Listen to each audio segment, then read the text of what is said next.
The boardroom door swung open. Amara Mensah walked in, her heels clicking sharply against the polished floor. A silent witness to the high-stakes negotiation that waited on the table. A £700 million deal. The foreign investors were already seated. Their eyes flicked toward her, but their expressions were unreadable, almost too calm. Amara, however, didn't flinch.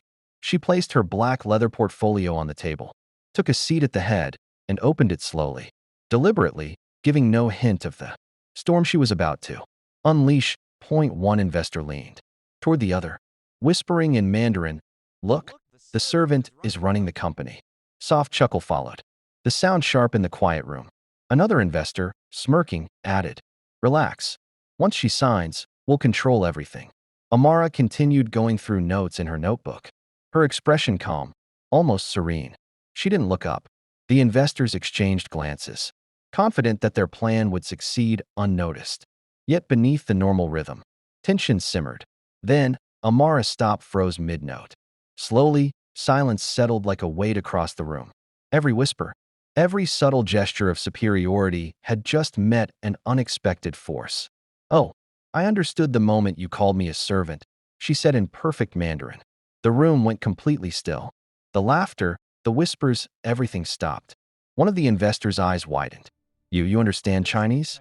Amara's gaze swept the table, calm but intense. "Every word," she replied, closing her folder slowly. The sound echoed in the room like a gavel. The investors shifted uncomfortably in their seats. The smirks that had lined their faces moments ago now vanished, replaced by an awkward, almost ashamed silence. They realized, too late, that their arrogance had been visible, audible, and understood the whole time. One investor tried to recover. "Ms. Mensah, perhaps we should continue discussing the agreement." She stood, her presence commanding the room without raising her voice. "No," she said firmly. "A partnership without respect isn't a partnership." She turned slightly toward her legal team. "Cancel the deal." "Wait. This is a misunderstanding. You can't do this. For a £700 million partnership, I expected respect. If you cannot offer that, then I cannot offer my company." The investors paled. Papers shuffled. The contract, the deal, it all vanished in moments. Amara stepped out of the boardroom. They had underestimated her. Not her position, not her wealth, but her intelligence, her awareness, her dignity.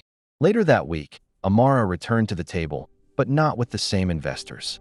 She signed the same £700 million deal with a company that understood respect, professionalism, and integrity. Amara had spent years studying in Shanghai before building her empire. It wasn't just about canceling a deal.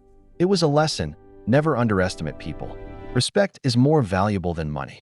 The person you assume knows the least might understand everything.